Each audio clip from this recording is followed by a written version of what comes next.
It's the My First Gig podcast, whoa. Sharing stories of first gigs and shows. Comedians sharing their memories. It's fun and entertaining, exciting and crazy. With Dwayne Dugan as your host. It's the My First Gig podcast, here we go.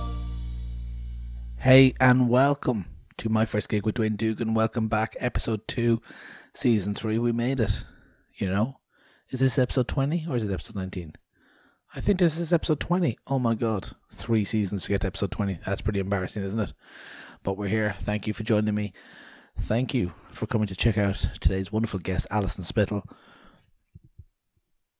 It's been a weird start to this whole podcast, and I just mean like the series in general. I kind of stayed away from interviewing Irish acts. I think the only Irish acts I had on were Catherine Bohart and Ardal O'Hanlon. Ardal, when I interviewed him, was episode 2, was the day I met him. Maybe I met him once before, but it was the first time I ever worked with him, and it was like, right, grab him before you ever get to gig with him again. Thankfully, Cherry Comedy wins. If you're in Dublin, boom. He has come to a lot. I've gigged him in other places around Dublin now, as he does a lot more in the scene now when he's trying out stuff, which is really nice to have someone of his caliber come and come on shows alongside people of say my experience level, which is it's always a treat. Catherine, I'd gigged with Catherine in the UK, but I don't even think we'd ever spoken or anything like that. Maybe online or something like that, on Twitter or something. But I stayed away from the Irish acts, and I think it was more because I just wanted something a bit exotic, And that was probably wrong of me, because there are so many fantastic Irish acts, and one of my favourite is, of course, Alison. So I'm glad to be kicking off the second episode. I said it wrong, but I'm glad to be at the head end of this season, kicking off with a fantastic act like Alison. Her story's a fun one. We get into it at the start. I've known Alison for many years now, kind of at a certain point in her journey, and seen what she's done since. So to hear how it all began was a lot of fun. I'm also going to be interviewing many Irish comedians every month on patreon.com/myfirstgigpod. They're going to be our bonus episodes. I'm going to interview friends, colleagues, comedians around the scene who may not have as wide a reach of a name, but have just as fun as a story to tell. There's so many great comedians who, for whatever reason, may not just have that the name value in the UK and abroad. And it's really such a shame, because you look over the last 30 years, some of the best comedians have come out of this country, and I know telly had a big thing to do with it, and it's kind of created another barrier to break through. But if I named my 10 favourite comedians, a lot of them would be Irish, and you may not have heard of, and yet they're here.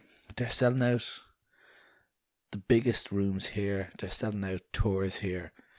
I find it so mad that obviously we watch a lot of English television. We get a lot of their media. So when English acts come here, it carries over. I wish there was more of a two-way street that way, because you think of Irish people, it's like a cliche that we're a bit of the crack, we're up for fun, we're a big laugh. But like, you look at the 90s, the comedians that went from Ireland, we mentioned Ardal O'Hanlon already. You had people like Sean Hughes, Dylan Moore, and Tommy Tiernan, later years then Darragh Breen. Darragh Breen's like a staple of the UK comedy scene. Like, I see him written as a British comedian more than an Irish comedian, which look, we'll get into that another time. Alright, lads. Thank you if you joined last week for Joe Lycett. Really, really enjoyed that chat. It was a lot of fun and great to put out in video form. Now, if you're watching on YouTube, you can see me right now, but the interview today will not be in video form. we just didn't have the opportunity when I sat down with Alison at Cherry Comedy in Whelan's just after the Kilkenny Cat Laughs Festival in June of this year. If you are watching on YouTube, we have a different background now. It's a different scene. It's 2:30 in the morning. I've just moved into this house. Big thing. Got a house. My God. And that's thanks to all of your very generous Patreon subscribers. That's a joke. Look, I love all of the people who've subscribed on Patreon. But if we get to the level where I can buy a house based on what you give me each month, then I won't be wearing any clothes in these video intros. So, what are you waiting for? Get on it. Patreon.com/myfirstgigpod. You get episodes ad-free. You get them early. You get extended. If you're listening to this on Monday, you're getting the extended episode ad-free. Do you know what I mean? Regular folk, yeah, I'm calling you regular folk, aren't going to get it till Wednesday. There's going to be ads, and you're missing out questions, fun questions. Especially today, Alison gives a hilarious story about an interaction she had with a fellow Irish comedian when Alison wasn't yet a comedian. And she has never told that story to the comedian, who we both know. Well, doesn't that sound juicy? Does it? Should I say something like, find out who had sex with who? We don't mention sex, I'm afraid. But, guys, get on the Patreon, get ad-free, get early, tell your friends. If not, look, it's free every week. Hope you enjoy it for free. If you do enjoy it for free and you want to kick back, but you can't monetarily, then just retweet it, share it, tell your friends. You know, word of mouth is key in getting this back off the ground after 2 years out. And I ain't going nowhere. But it's nice. As I said, bought a house. What's that about? Like, I'm sitting here. It's a really weird setting. Got a wall. That's my wall. You can see part of the door there if you're watching.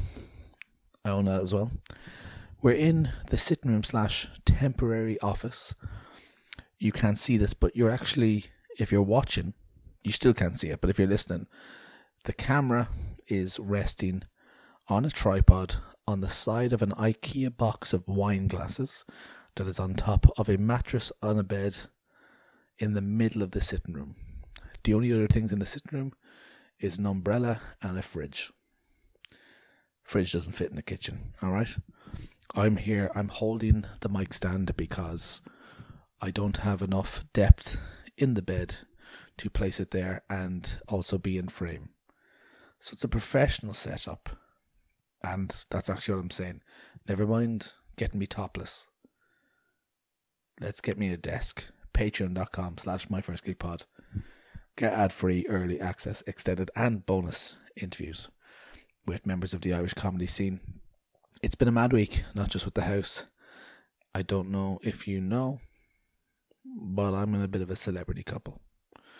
No, I'm joking, but my girlfriend is a fantastic comedian. Fiona Frawley is her name, and she was the support this week for not just Alan Carr, but also Doug Stanhope. She did Alan Carr's tour support in Ireland, and then Doug Stanhope's Dublin date. And it's 2:30 in the morning after the Doug Stanhope date. He gigged earlier tonight, and I'm a bit locked. And it's 2:30, and it's a bit late, but I have to get this out for 6 a.m. So I kind of wish that some of you didn't subscribe on Patreon, because then I would just pretend and backdate it. But we do. After one episode, there is their subscribers. So join them. You won't be the first. You won't be the last. You might be the last, but you won't be the first. So look, there's a train a-coming. You don't need no ticket. You just get on board. But buy a ticket, please. But yeah, a couple of fun nights. We were chatting with Doug Stanhope after the show, and he gave us a bottle of vodka, which is very nice. Now, admittedly, 80% of it was drank by him on stage, and I'm looking at it being like, it didn't look like he was drinking that much, or else he was getting refills from somewhere else. If you've seen him, he always likes a drink, but it was almost a bit suspicious. where did all the drink come from? Because it was always drinking. But I never saw no one give him a new glass or refilling. And then sure, we look at the bottle afterwards. 80% of a litre bottle of vodka gone. Fair play to you. I have 2 pints before a gig and I fall off the stage. Actually did. I was, not the stage, but the other night, Fiona was on the Olympia Theatre in Dublin, if you're familiar. And I'm sneaking out. I went to a gig of another comedian here in Dublin, Shane Clifford, was doing his show All Class in the Workman's. Fantastic show. It was great to catch that while in town. And there is more Irish dates. Not Dublin, but more Irish dates. And sure, maybe there might be a sneaky Dublin date next year. You never know. And so I've got a bit of a pep in my step. And I run out the door and I take a wobbler right onto the side street of the Olympia Theatre, onto the cobblestones. Face plant, knee plant, leg plant, eggplant, every bit of it, all in the street. And there was 2 workers from the pub across the way having a cigarette break, and the 2 of them had to come over and lift me up, and they started like pulling on my leg and pulling on my ankle and being like, does this hurt? And I'm like, I'm pretty sure this is not your job. I don't think hospital workers take fag breaks in alleyways at 10 p.m. at night, nowhere near hospitals or sirens. But they got me back on my feet I looked at my knees afterwards. I wanted like grazes or scratches. It killed. My ankle hurt for 2 days. I wanted some physical proof. All I had was the void where my dignity used to be. But we get on with it. And today's chat, Alison Spittle. It's a fun chat. I won't talk too much about it because it's a bit of a longer one. We had a fun time going over everything. And yeah, Alison's just fun. She was in a good mood. We were hanging out at the Cat Laughs Festival that weekend, having a few drinks, a little after party. We make reference to Alison dancing with a chair. If you follow her on social media, I'm sure you've seen that. It was a fun night, fun weekend. A great way to wrap it off was with this chat. So look, don't let me get in the way. Follow online. Whatever you go, search My First Gig with Dwayne Dugan, usually at My First Gig Pod, but it may differ depending on where you go. YouTube.com, My First Gig Pod, and most importantly, because I want the money, Patreon.com/My First Gig Pod. You know, Papa's gotta eat is a sentence that I'll never say again, and certainly one that I didn't think I'd be saying as I was about to introduce Alison Spittle. So guys, sit back, relax. Listen to My First Gig, Season 3, Episode 2, with the wonderful and the amazing Alison Spittle.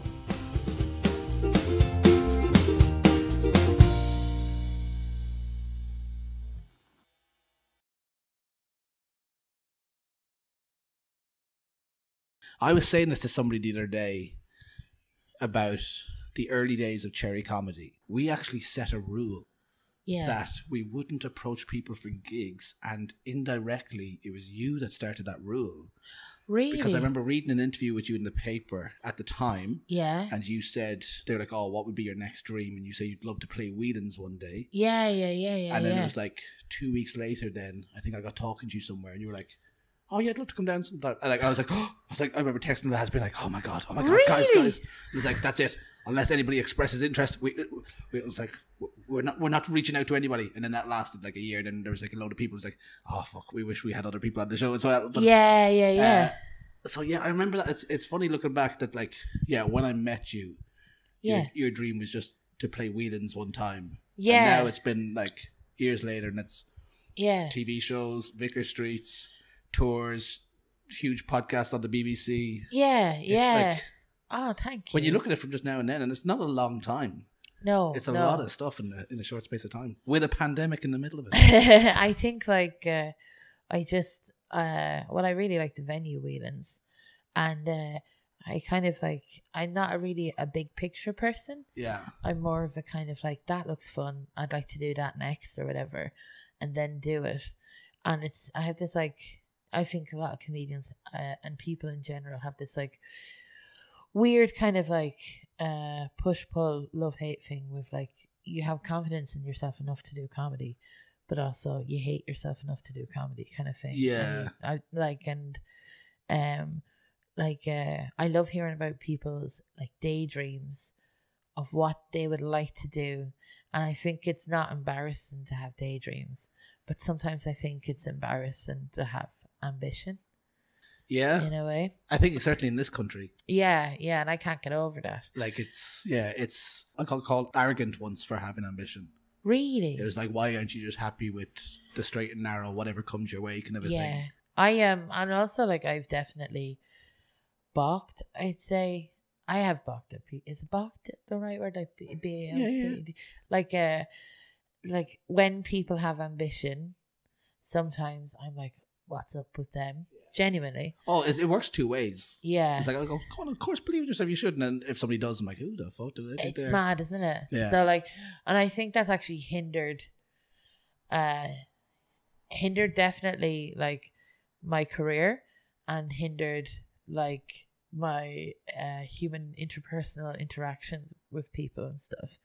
And like I wish I didn't hold those weird kind of like arbitrary, like this is cool and this is not cool, or this, you know, you're too ambitious or whatever, when everyone's just a person. How would you think it, like, I can understand how it would affect like interpersonal things, because it's like it's hard then not to get over stuff when like you could be talking to somebody or whatever. Yeah. How would you say it got in the way of your career? Because like if you have that attitude about other people, then you're going to have that attitude about yourself. Oh, right. And you're going to go, am I going to be embarrassed? Would I look at what I'm doing now in another person and judge them for it?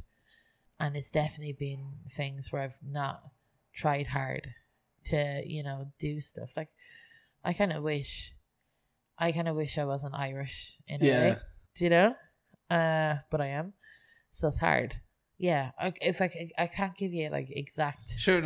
You know what I mean? When I said the stuff at the start about what you've accomplished over the last couple of years, yeah, was that a bit embarrassing? Yeah, it was. But isn't that wild? Yeah, but I've learned not to go, because what I've done sometimes is someone pays me a compliment, then I'll go, no, well actually I'm a real bad person in this way, and then I'll tell you, and a lot of my comedy probably comes from going like,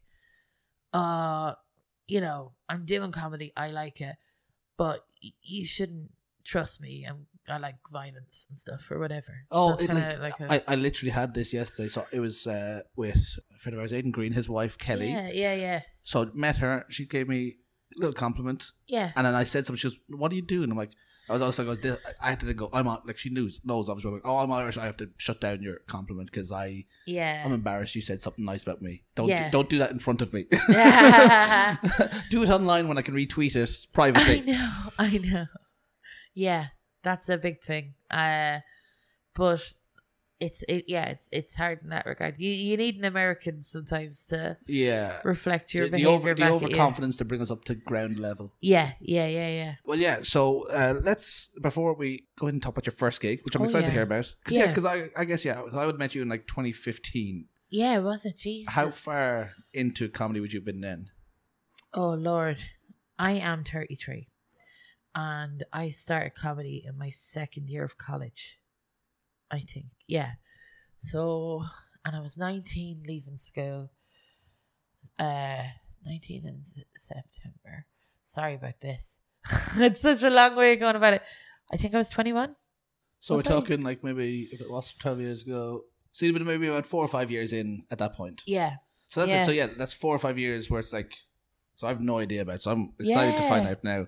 But I want to go way, way, way back. Yes. If I say to you, what's your first memory of comedy? What comes to mind? Coming to America, the Eddie Murphy film. Yeah. It was a VHS that my uncle had that was in my granny's house in London, and I was an only grandchild. No. I was the eldest grandchild, and they had no like Little Mermaid VHSs or anything like that, so they would give me like the most appropriate video that they had in the house, which was Coming to America. And also I watched what is it, the one with the 3 boobs in it, Total Recall. Love that film. I'd say those two films have definitely made me as a person. It sounds like one of those wasn't child friendly now that you're saying, or child appropriate. No, it wasn't, but it was, but that wasn't. And Coming to America isn't that child appropriate either. The royal penis is now clean. I love that film. I love Eddie Murphy. I think he's great. And I just adored that film. Thought it was hilarious. I had the opportunity. Now it is not a brag, but everything's a feckin' brag when you go, I had the opportunity to. I was doing the IFI, the Irish Film Institute, asked me. They were doing a course on comedic films. They asked me to make a presentation on a comedic film that I love, and I picked first off Mean Girls. And they said, it's a bit too available. We would worry that people wouldn't come because it was like so recent. Right. So then I picked Bridesmaids. And they were like, that's the same problem with that. And those are my two favourite films of all time. And then, I was like, all right, Coming to America. Pick Coming to America, which is my third favourite film. And I showed the film, said what I liked about it. Like, it was written by SNL writers. I think myself that's an incredible film. It's a film made of little sketches, essentially, that's all linked with this one story. And it's real bombastic. John Landis directed it, who is responsible for the death of two people in the film The Twilight Zone. But also is a very good director. It balances out. It does. It balances out. Paula Abdul did choreography. Your man Nile Rodgers did the composing. Yeah, I love it. It's the 80s. It's and it came out the year I was born. And I love the film. I think it's great. I think it's real social commentary and all this stuff. Well, what's funny is I'd never seen that film until it was your co-video party during the really? lockdown. Yeah. Oh, wow. Now, you watched it, yeah. I bet you 10 quid, me talking about it this way, you're like, it was grand. It was a grand film. To be honest, I am dreadful with films. If I saw a film this morning and you were talking about it now, I'd be like, Jesus, I didn't see any of this. Yeah, no, that's cool. I retain no information. Cool. Yeah. I remember Fiona liking it, so it's like, yeah, that kind of... So I go, it must have been good then. So that's all my memory of it. Yeah. Like, there's problems with it. Like, and I watched Coming to America, which is the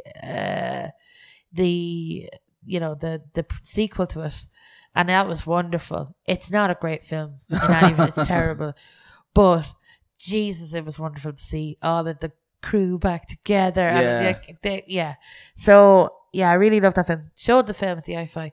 Asked if anyone had any questions. Someone popped up their hand. That was the worst film I've ever seen in my life. And so I was like, yeah, you know what? Fair enough. You have an opinion on that? So do you like Mean Girls? Oh, man. Because if I got to show Mean Girls, like Mean Girls is written by, Tina Fey, SNL. Yeah. I think I love a comedic film written by people that write sketch. Yeah. Because I think comedy's written by... script writers, films for me, especially comedy films, they always lose the run of themselves for the last half an hour.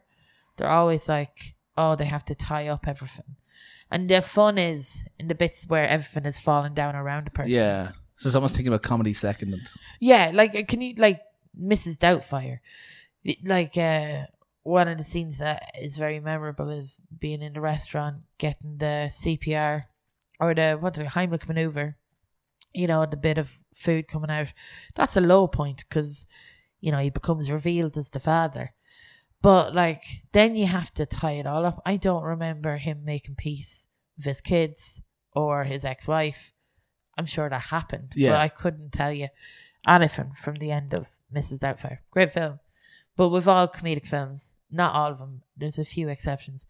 The last 20 minutes is just... dog shit, because you have these rules within films. You have your third act, and the only film to have a funnier third act than the first two acts, and it's a film I'm in.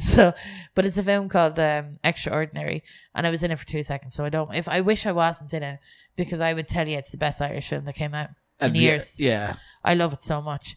And like the last third act, the last act of that film is like hilarious. And that's what I admire. It's kind of like I just really admire funny films, you know. And what do you think of like structure? Like, I'm a very face value guy a lot of the time. Yeah. So structure could be lost on me. Well, when I was preparing for Edinburgh in Ireland, because there's not a big culture of getting to do hour-long shows. You have to kind of like, the population isn't big enough, and I'm not popular enough to like do to make people pay for an hour of stuff that's not really that tested, you know. So you're working in the clubs and you're trying to get your bits together. Like last week I did a Dublin show and I was doing the last 20 minutes of my hour. Now, is that strong club? Would that be stuff that I would be proud of and go, that's a club set? No, but I have to get it done. Yeah, almost like, you know, in blocks, like in blocks. Yeah. So it's like, so we've doing Irish comedy. Sorry, we're preparing for comedy in Ireland for Edinburgh. It was a whole different ball game. Now I live in England, and now I'm doing like a preview every week. You know, I can tell that the show is better than any show I've ever done before. Well, just with the opportunity to be able to roll it out like that. Yeah. Well, you see like people going out at like 6 p.m. doing previews in London and then doing like all throughout the week. And it's just like, English comedians have asked about that here. Could we do a show before the show? And it's like, you'd be doing it on your own. The culture just doesn't do that, unfortunately. No, our population is big enough. Yeah. Do you know, it's grand. It's not like, I think there's, do I think British comedy is better than Irish comedy? No, not a hope. Like, you know, if you looked at it like per person or whatever, I do think like Irish comedy is as good, if not better.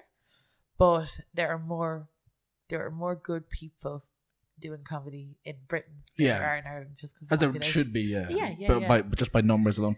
So speaking of live comedy, then, if that was your first memory of comedy coming to America, do you remember what your first memory of live comedy is? Like being in the room, like whether it was like just covering the stand up, I guess, whether it's on the telly in a room. So stand up wise, Eddie Murphy Raw. Yeah, I watched that when I was young. I'd say I was like about 13.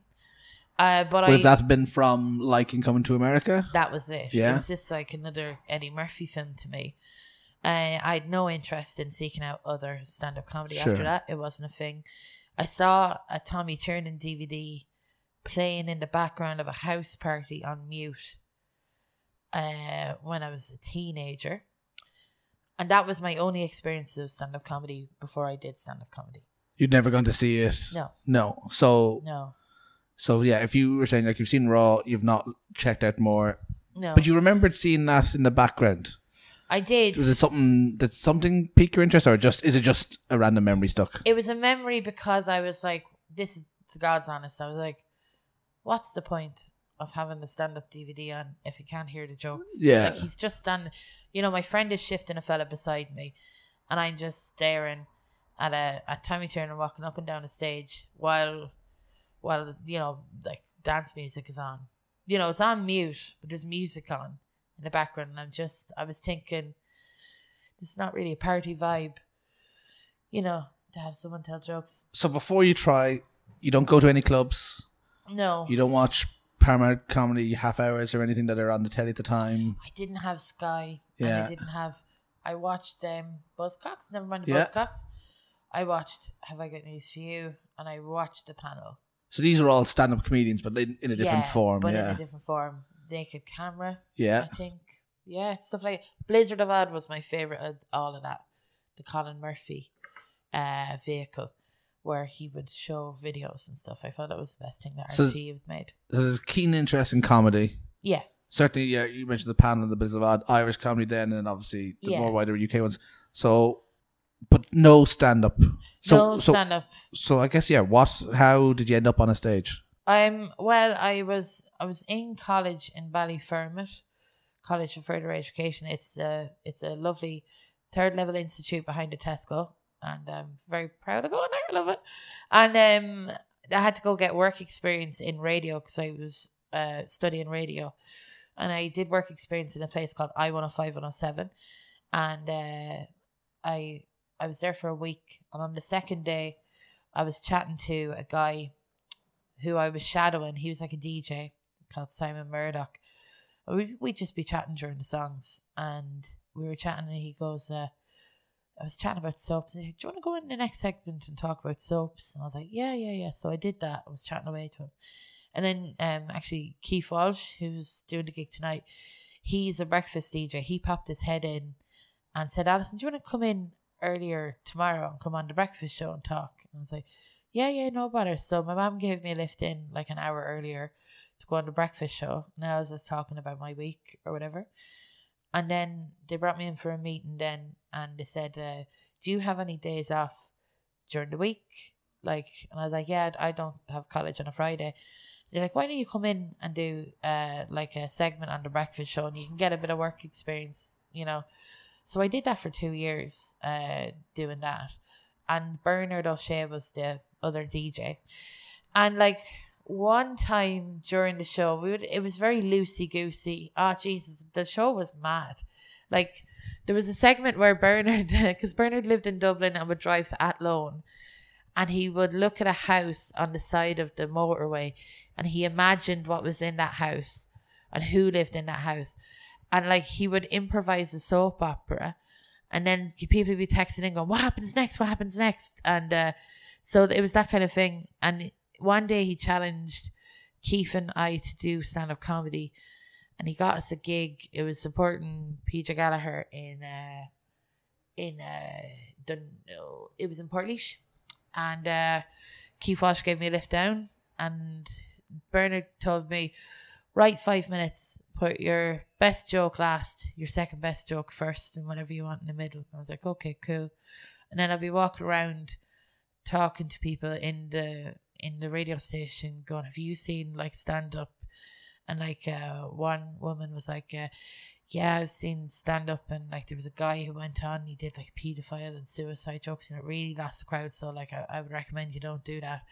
So then my first joke in Portlaoise was, I've been told, it's my first time doing stand-up comedy, I've been advised not to do any paedophile or suicide jokes, which brings me around to my first joke when Gary Glitter came round to my house and put a pencil up each nostril and slammed his face off my dining room table, which was and I said something like, which ruined a confirmation. It was some sort of thing.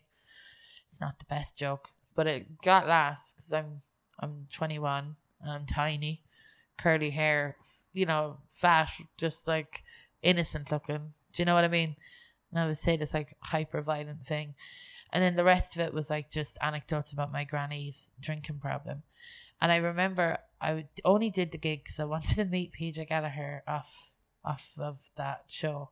Like a camera, yeah. Yeah, and then like I did it, and I didn't feel nervous about it because it wasn't a thing I had any interest in ever. Well, that's doing. what I was going to say here, because like between going on the radio and doing this, the one thing you're going to go, I was asked to do this, I did this, I had to do that. There seems to be no like hesitation in you.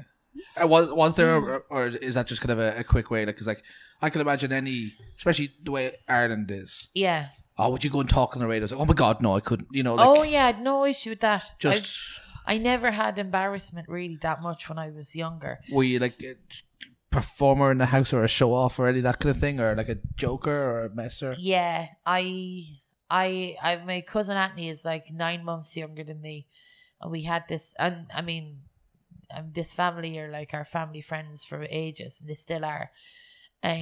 But they had like the latest PlayStations, a room full of Barbies. They were lovely people as well, but there was and I knew that I could make them laugh, and Anthony could make them laugh as well. And I think I found myself like in competition with him, trying to make them laugh more than him, because I just wanted to stay at their house longer because they had stuff, yeah, and I didn't have stuff. And also they were good crack, but it definitely was a thing of like, I do remember like standing in the sitting room and kind of like telling stories to their older sisters and stuff. And just, I remember once I made her second oldest sister like get sick because she was laughing, and it was just a story about me shifting someone, but it was like really embarrassing. And that was good crack. So that there, like that tells you there, yeah. If it's like an embarrassing story, but you've no problem telling it and like showcasing it. Yeah, I've never because I grew up in a village, and like the village is lovely, but there's a big element of shame involved in stuff. Yeah, and I found my best weapon for like, and I grew up in like in a council estate, and like, you know, I couldn't fight well or anything like that, but I definitely became very like, you either got bullied and worried about it, do you know what I mean, or you would just not let anyone ever make you feel bad, shrug it by off, just like, going like, yeah, I did that, I don't care. Yeah, do you know what I mean? Like, okay, yeah, whatever, you know. And I would dress the way I wanted to, and also because the village was so small, like it wasn't like you get to choose what type of friends you have. Yeah, it's not like Dublin where you can go to the central bank and go, you like the same genre of music as me, we're gonna hang out. Who's the same age in this town? Who's the same age and who smokes fags? Do you know what I mean? So I just used to smoke fags and like the Smiths and like all the stuff I liked, but you know, and like your friends don't give a shit in the end, and then when other people are like weird of you, they're like, leave her alone, she's grand. Do you know what I mean? Yeah. So I think I had that with stuff. I think I have this thing of like, it's annoying.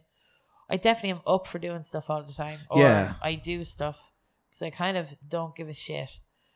But I wish I utilized that better. Do you know? Like in my version of not giving a shit is like picking up a chair and like dancing with it and stuff. As I saw you do last night.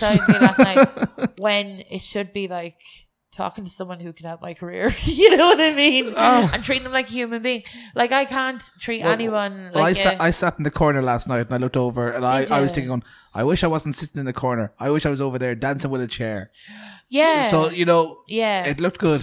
Oh, it was good crack, but it's like, yeah, it was good crack. But like, yeah, sorry. All of these things now, so like having a bit of a performer, like kind of like liking getting laughs, you know, when you're younger, kind of having, you know, shrugging off any like shame that you're like society wise meant to have. Yeah. And then just like being up for doing whatever. Yeah, because I was a fat girl who liked Morrissey. But that sounds like a unbreakable or an invincible package to then perfect to go up and try stand up, because people always say, oh, it's the, you know, the nerves and the fear and the all that.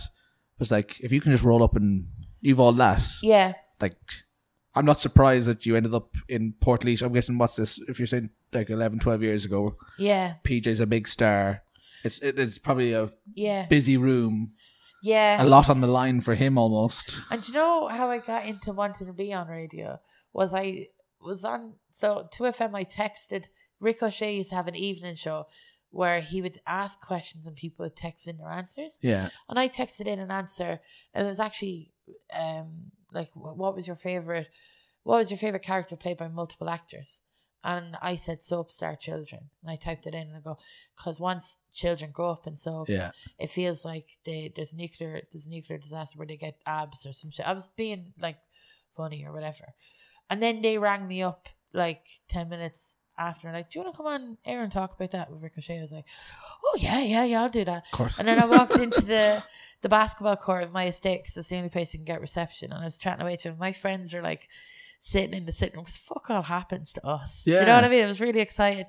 They were in the sitting room like listening to the radio, and I was out in the basketball court talking. And then I got a text, and this is, I'm 15, right? And they text me then, they're like, do you want to come and review films for us? And I was like, yeah, no bother. So they used to send me a little checkout in the post. I used to go watch films in the cinema.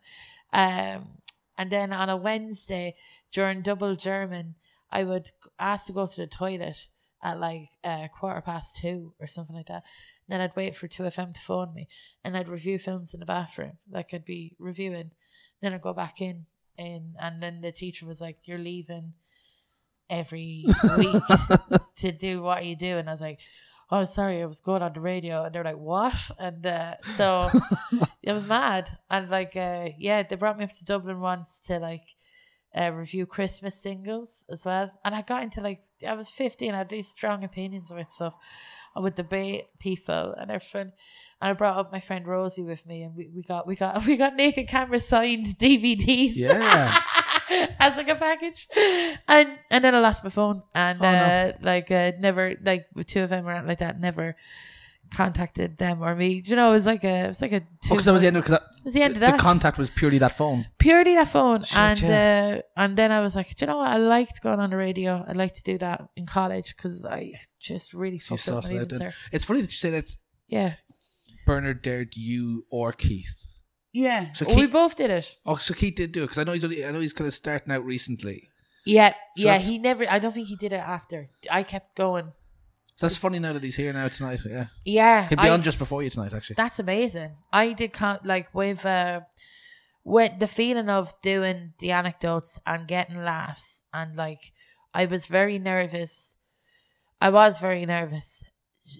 Directly before I went on stage because I was like, well, before you go to get on stage, like, so you've got the date now. You're going to Portlaoise. You're opening in 5 minutes before PJ Gallagher. Yeah. Is it a private thing? Do you tell people? Is it a big hey everybody or? Oh no, I don't tell anyone because like it's Portlaoise and I live in Westmeath. Right. It's very far away, and also it wasn't a thing of like I was literally doing it.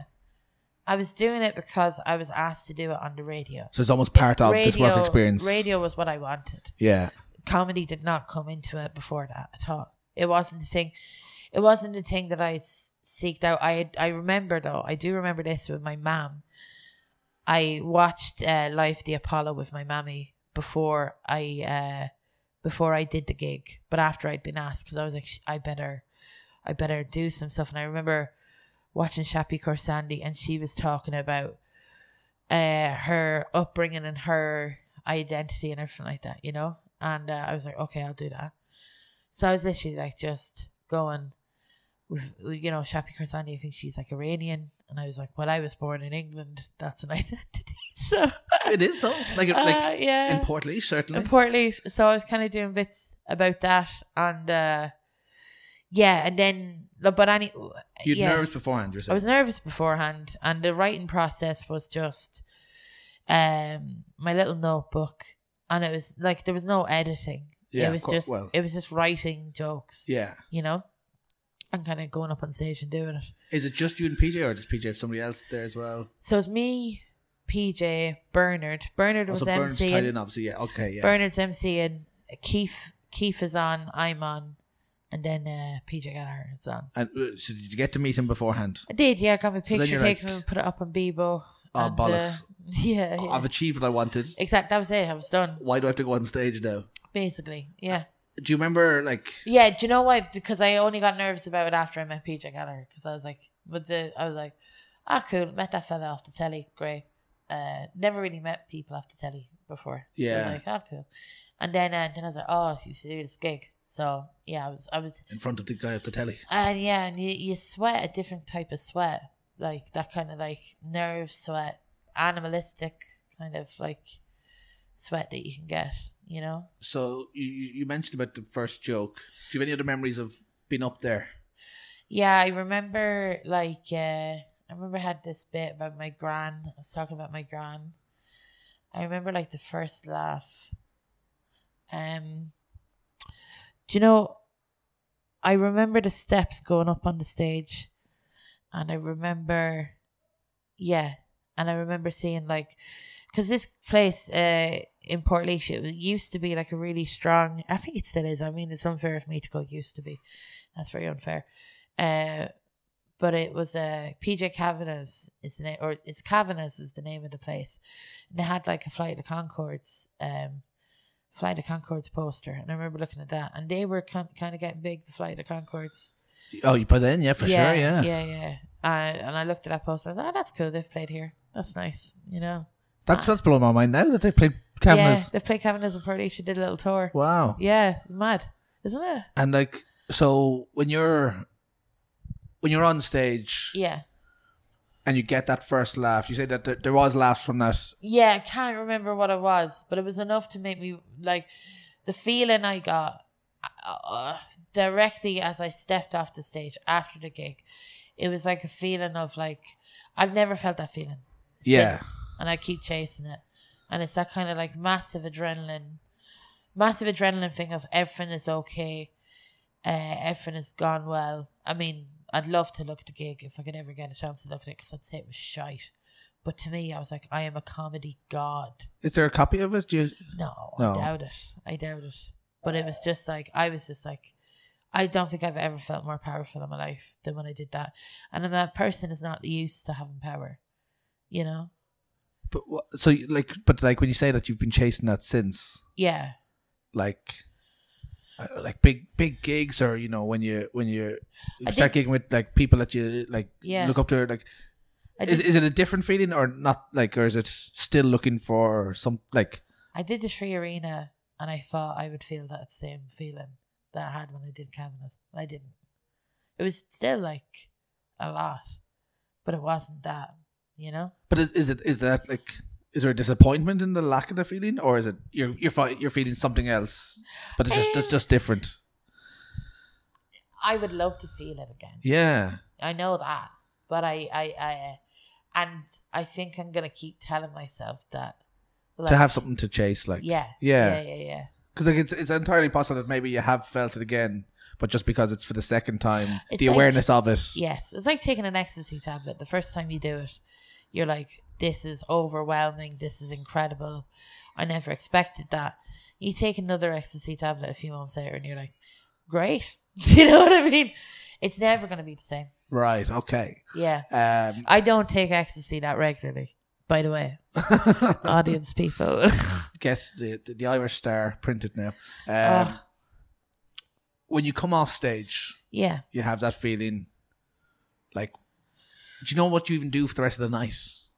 Oh Lord, I watched PJ Gallagher, and so I think that was my first live stand-up comedy. Was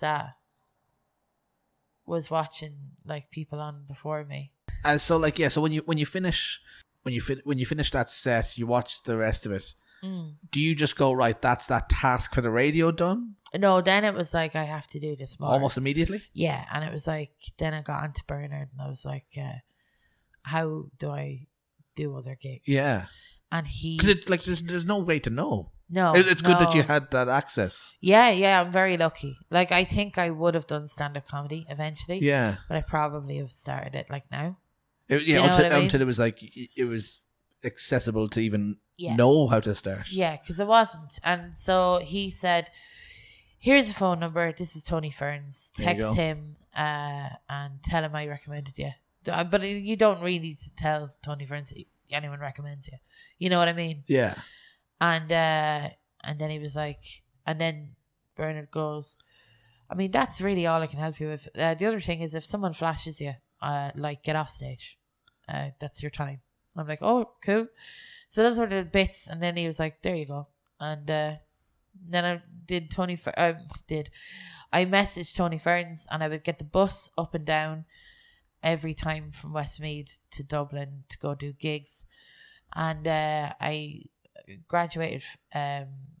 This is after I graduated from college. I was living in Westmeath, and then eventually I came home to do more radio. I was working for News Talk, right, as a broadcast assistant, and the person in News Talk said, move up to Dublin, we'll give you more work. You can be like a swing broadcast assistant for when people are sick.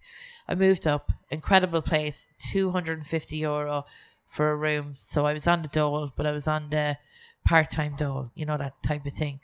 And I didn't get enough work off News Talk. Eventually, after about 3 months, they stopped messaging me, but I still could live on the dole in Dublin because of this cheap cheap accommodation that this man, I didn't know him. He was just a very kind, not money grabbing landlord.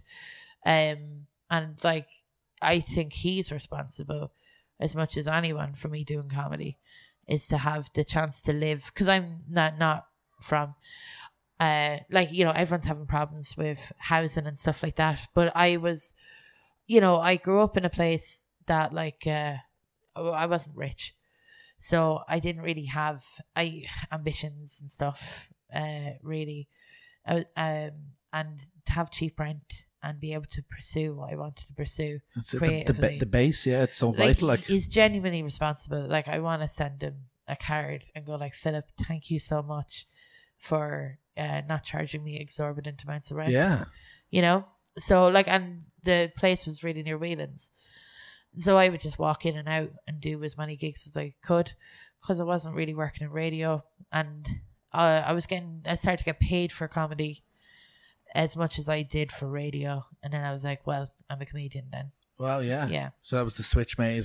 Yeah, the switch was kind of made for me. Do you know what I mean? Like, I wasn't getting employed enough within radio. I think if radio would have, if it would have worked for me, I would have probably found it harder to call myself a comedian, but I was doing nothing else other than comedy, so I just did that.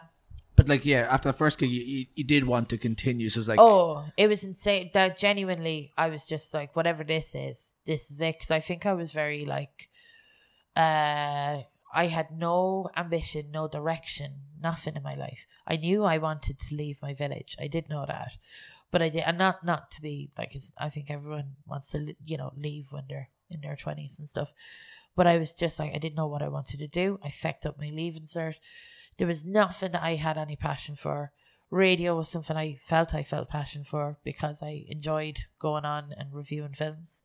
But there was nothing I wanted to do. So with comedy, it kind of gave me definitely direction and stuff I wanted to do. And also there's a lot of rules in comedy when you first started. And I think it depends very much on like who you meet, as it's like you're a baby duck when you first start doing comedy. And like, there were people that I met that I felt were like real high up in comedy, real knew what they're doing, stuff like that. Now you look back and you're like, Jesus, like that fella's got a drinking problem. Like, like that wasn't It's a funny game I play when like a lot of comedians are drinking. It's like, who was the superstar when you started? That you're like sometimes now they're just a mate, but sometimes now it's like, who? Like I don't even know who they are anymore. Like it's like, but it's so funny. Yeah, you put them on such a pedestal just because. I guess, yeah, you see them doing what you're now aspiring to do. And I didn't realise how young I was doing comedy. Like, it's very young at the time. And I think I was like the youngest at the time. And then Colin Tyrrell was younger than me. I remember he started. But I was the youngest and I was from the country. I was very naive. And I would have a lot of people like coming up to me and giving me advice, which I appreciated. But like some of them is just bad advice. Well, on that note, if you could go back to Kavanagh's in Portlaoise, and you're about to go on and do the 5 minutes, with all the advice that you were given and all the advice that you've learned, if you today could go take 2 minutes with yourself before you go on stage, what do you think you'd say? I would. I don't think I would say to myself anything about that gig because I don't think it mattered what I did at that gig. It was about like establishing a feeling. So I'd never change what I did at a gig because I don't think it particularly matters to have a better gig at that time. I can tell you the best two pieces of advice except for Bernard, it was off like David O'Doherty, where like he gave me a lift. This is a story. My first ever gig in international.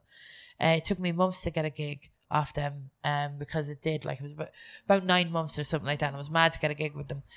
So I got the gig and I lived in Westmeath at the time, and I was about to go on stage and Andrew Maxwell came up the stairs and he's like, I'm doing Vicar Street tomorrow, do you mind if I go on and sort out it'll only be a few minutes, he said to David O'Doherty, who was emceeing. And David O'Doherty, he said, okay, he's going to pop on, and like, and I was like, oh, that's good. I gotta get my last bus though. And he's like, yeah, no problem. Look, if you miss the last bus, I'll give you a lift. I was like, grand, I'll bother. So I I missed the last bus because Andrew was sorting out something for Vicar Street. Yeah, it took a while. Which of course, I'm not even saying it in a passive aggressive way. It's of course, yeah. It's the way the rules of comedy. And now so then David and I said, I'll give you a lift. I was like, thanks. And so he's like, you have to give me directions. Like, yeah, no problem. So I gave him directions out to the Nacer and I was like, keep going. And he didn't know I lived in Westmeath.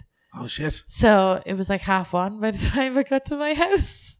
Because I lived out the far side of Mullingar. And I thought, I don't know, there's a miscommunication. I thought he knew I lived in Westmeath. He did not. Fantastic. So he was like going through my set. And he was like, drop the rape joke. And I was like, do you know what? Yeah. Because when I first started doing comedy as well, and it's the same with the Gary Glitter thing, I used to love Monkey Dust. I used to love South Park. All of those shows that were about horrible things. Like my favorite type of joke was pedophile jokes or something like that, you know? And I had a very dark sense of humor. So I thought that stand-up comedy would require me to do that. It felt like being a baby, actually, and like having a crap in your nappy, and then you're like, I could put my hands down there and I could put my hands in that, you know, and just pull out crap out of my nappy, because you can do that. I know this is a really weird analogy. I'm very hungover. What I'm saying is, sometimes you see a child do something disgusting. Yeah.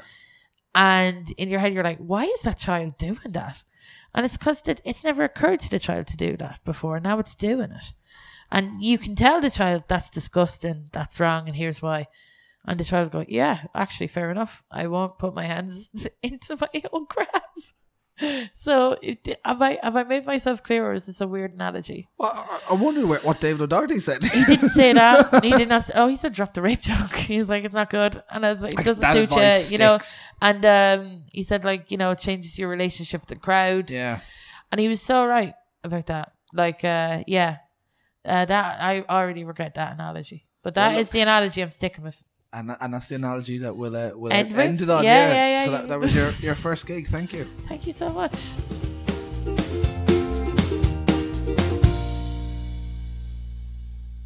And yes, that is how we finished our chat. I didn't even say goodbye to her. I didn't even introduce her on stage later that night. She made the comment about crapping in your pants and reaching down, and I just went, that's all we ever have to say again. No, thanks so much, Alison, for being a great guest. As weird of an analogy as that was to end on, I think it was a fun reflection on the chat. Hope you enjoyed it. If you had fun, tell Alison at Alison Spittle. Tell her you heard her on my first gig with Dwayne Dugan, and tell all your friends. She probably won't listen. She was there. She was in it. She's very familiar with her story, more than most. But if you have any friends who are fans of comedy, Irish comedy, you know, get them to tune in. It's a long episode, kept it a bit heavy with the plugs at the start. You know where to go. Next week's guest, right? I haven't actually decided who next week's guest is. As I said at the top of the podcast, it's 2:30 in the morning, but that was an hour chat, so let's say it's 3:30 in the morning now. Oh god, yeah, 3:30 in the morning. Let me guess, who's next week's guest? Who will we make it? Somebody fun? They're all fun. Too many to choose from. But if you've been listening this far, then you deserve a treat. So in that case, I will tell you that my first gig guest next week is the amazingly, hilariously talented and unique, wonderful performers Flo and Joan. Recorded the chat with Flo and Joan at the Paddy Power Comedy Festival earlier this summer. They were over doing a couple of shows after selling out their solo show in Whelan's earlier in the year. They were amazing. They've been doing the podcast rounds. You know, a few weeks ago they did Rahula with Richard Herring. Last week they did Off Menu with James Acaster and Ed Gamble. But you always save the best to last. So next week, September 21st, my first gig pod with Flo and Joan and Dwayne Dugan. Check it out. Get it early, ad-free, and extended with bonus questions. And hopefully I'll have a bonus episode out maybe that week as well. Patreon.com/myfirstgig. Tell your friends. Tell everybody. But you know, most importantly, hope you had fun. Hope you enjoyed it. If you're watching on the YouTube, I can literally see the bags on my eyes. It's very late. I gotta go to bed. I'll see you back next week. Do you want classic episodes? They're all up there. James Acaster, Ardla Hanlon, Catherine Bohart, Laura Lex, Sean Walsh, Jamali Maddox, Todd Barry, many others. Go back, listen to them all. In the meantime, I need to sleep. Goodbye. It's the My First Gig podcast. Whoa.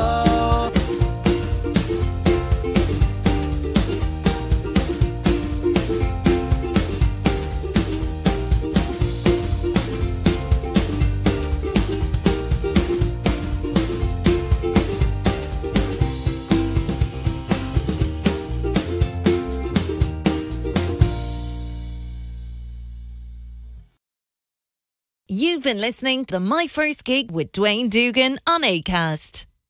Follow online at My First Gig Pod or at Dwayne Dugan. For classic episodes, ad-free, early access and more, head to myfirstgigpod.com. This is My First Gig with Dwayne Dugan, powered by Acast. Enjoy.